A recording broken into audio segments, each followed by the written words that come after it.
त्याच्या मनामध्ये अगर असेल की खरंच मी बाहेर खाल्ला नाही काही, आता काही लोकांना मी 41 दिवसामध्ये खाल्ल्या खाण्याची परवानगी दिली, काही लोकांना जशा पद्धतीने जमलं तशा पद्धतीने, कारण की तेव्हा मार्गदर्शकाने कार्य दिले.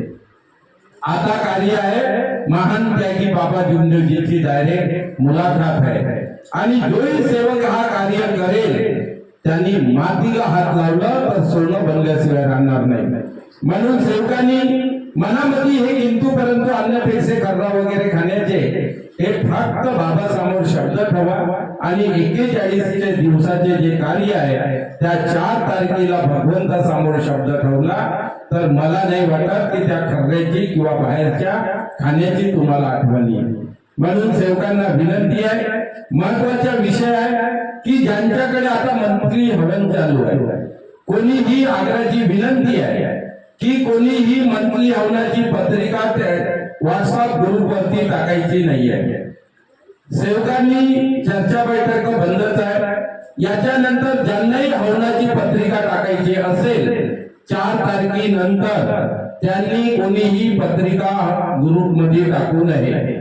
दुसरा विषय की या कार्यामध्ये कोणीही मंथली हवन असेल त्यांनी नाश्ता चाय करू नये, त्यांनी फक्त तीर्थप्रसादावर हवन करायचं आहे आणि या माध्यमातून तो कार्यक्रम संपवायचा आहे. सर्वात महत्वाचा विषय आहे या 41 दिवसाच्या कार्यामध्ये कोणत्याही सेवकाच्या बद्दल वाईट विचार किंवा सेवकाबद्दल वाईट चर्चा निंदा करू नका. कोणी सांगत असेल त्याच्या तिथंच त्याचा मोबाईल बंद करा आणि आपले भगवंताला प्रणाम करा.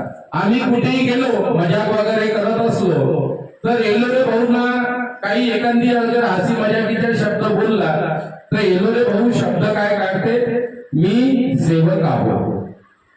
त्यांना म्हटलं कोणती मजाकीनी कोणती गोष्ट तर गाव एलोरे भाऊ, तर ते म्हणायचे की मी सेवक आहो, मी परमात्माच्या सेवक आहो. मग बाकी आम्ही लोक म्हणायचे की तुम्ही कोण, आम्ही कोण आहे.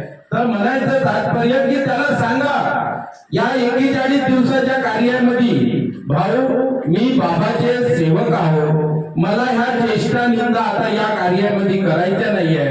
एवढं महत्व दिलं तर तुमच्या जीवनामध्ये कुठेही अडचण येणार नाही.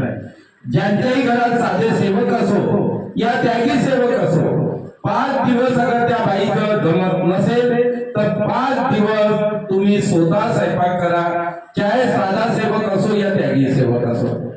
प्रत्येकाला आग्रहाची विनंती आहे की ज्यांनी हे तत्व शब्द नियम पालन केले तर त्याचा परिवार सुखी आणि समाधान होईल. प्रत्येकाला आग्रहाची विनंती आहे की व्हॉट्सअप ग्रुप मध्ये कोणीही मंथली हवनाची पत्रिका टाकू नका.